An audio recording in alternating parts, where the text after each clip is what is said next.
Raj TV நேயர்களுக்கு வணக்கம். நான் உங்கள் சவிதா கிருஷ்ணராஜ். இன்றைக்கி நம்ம உருளைக்கிழங்கு தோலை வச்சு ஒரு சூப்பரான ஸ்நாக்ஸ் பண்ண போகிறோம். அதுக்கு தேவையான பொருட்கள், உருளைக்கிழங்கு தோலை நம்ம இந்த மாதிரி சீவி வச்சுருக்கோம், கட் பண்ணி, சாட் மசாலா, உப்பு, மிளகாத்தூள். ஸோ இப்போ எப்படி செய்கிறதுன்னு நம்ம பார்க்கலாம். முதல்ல எண்ணெயை சூட் பண்ணிக்கலாம்.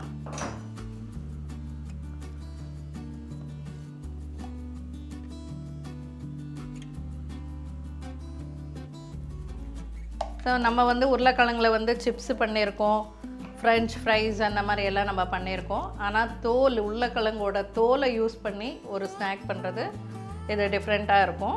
ஸோ இப்போ எண்ணெய் காஞ்சிடுச்சிங்க. ஸோ இந்த மாதிரி இதை கட் பண்ணி ஆற வச்சு வச்சுருக்கோம். ஸோ இது நம்ம எண்ணெயில் போடலாம். இது ரொம்ப சிம்பிளான டிஷ்ஷுங்க, ரொம்ப சூப்பராக இருக்கும் சாப்பிட்றதுக்கு. 4 உருளைக்கிழங்குல நல்லா கழுவிட்டு ஃபஸ்ட்டாக நல்லா தண்ணியில் ஊற வச்சுட்டிங்கன்னா மண்ணெல்லாம் போயிடும். ஸோ கழுவுன அப்புறம் அந்த தோல் மட்டும் எடுத்து நம்ம இந்த மாதிரி நீட்டாக கட் பண்ணி வச்சுக்கணும். ஸோ இவ்வளோ நாள் நம்ம உருளைக்கிழங்கு மட்டும் யூஸ் பண்ணினோன்னா, ஆனால் உருளைக்கிழங்கு தோலை வச்சு கூட நம்ம ஒரு ஸ்நாக் பண்ணலாம். ஸோ இதுதான் ஒரு நல்ல டிஃப்ரெண்ட்டான ஸ்நாக்.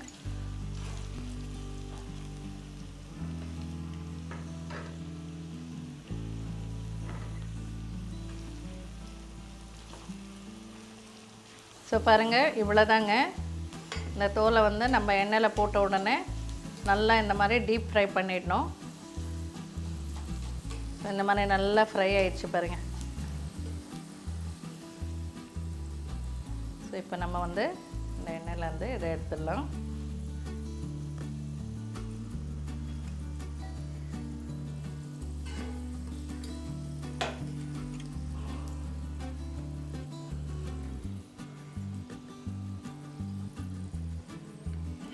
ஸோ நம்ம உருளைக்கிழங்கு தோலை கூட நம்ம வேஸ்ட் பண்ண தேவையில்லைங்க.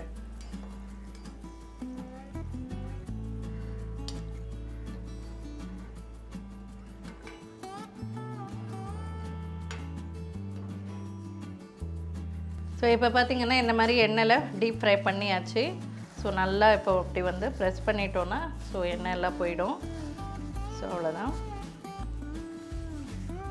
ஸோ இப்போ இதில் நம்ம இதுக்கு தேவையான உப்பு,